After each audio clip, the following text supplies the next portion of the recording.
When people find out that I make my living as a food writer, they always ask me one of three questions. What's the weirdest thing I've ever eaten? Do I get a lot of free food? And how can they get my job? The answers are unclean pig intestine at a market in Laos. Yes, but the free food is rarely the good food. And I don't know how you can get my job, but I can tell you how I got here. Being lucky, working really fucking hard, and always asking for what I wanted, namely, can I work for you, and can you pay me more money for that?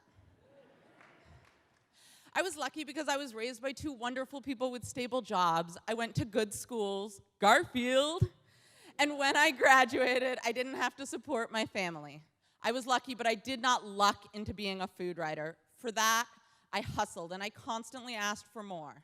More work, more opportunities, and more money. 10 years ago, I asked the first question. I wrote to the food writer, Jonathan Kaufman, and I said, so I think I want to be a food writer. Could you give me any advice on how to do that? I figured the worst thing he could say was no, but he didn't. Maybe because he's a nice guy, but definitely because I asked.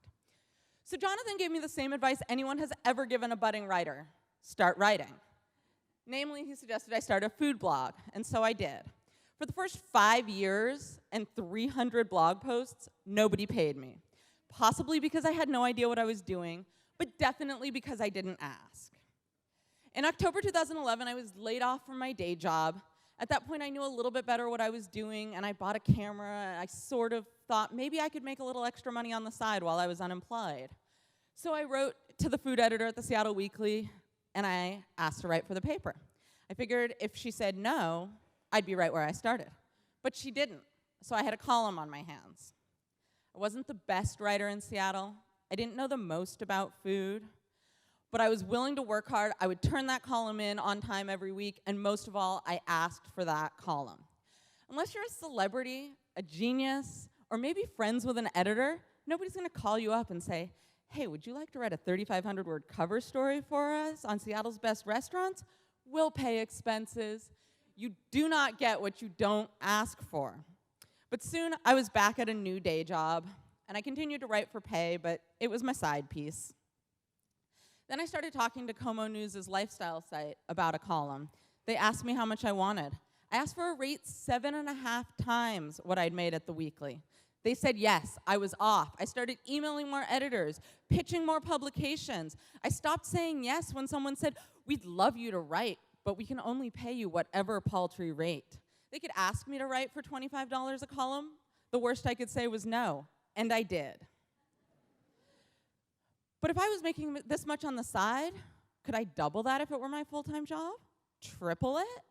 So in October 2014, I quit that day job. I spent my newfound freedom emailing editors.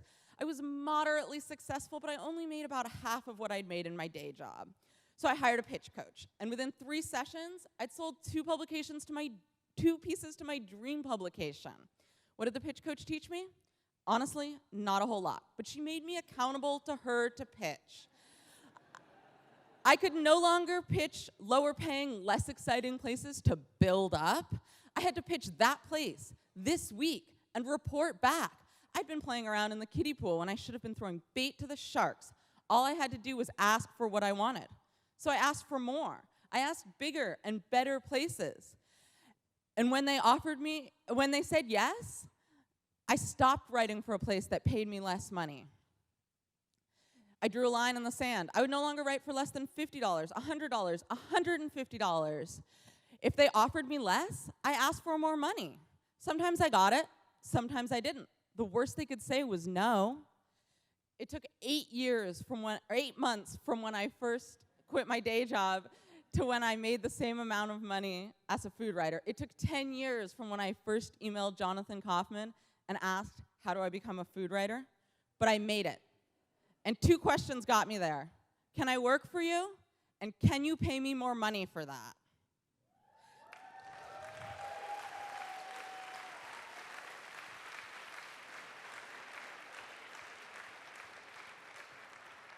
I'm Naomi Tomky. You can Google my name. My writing is all over the internet. And you can follow me on Twitter at Gastronome and on Instagram at @the_gastronome. Thank you.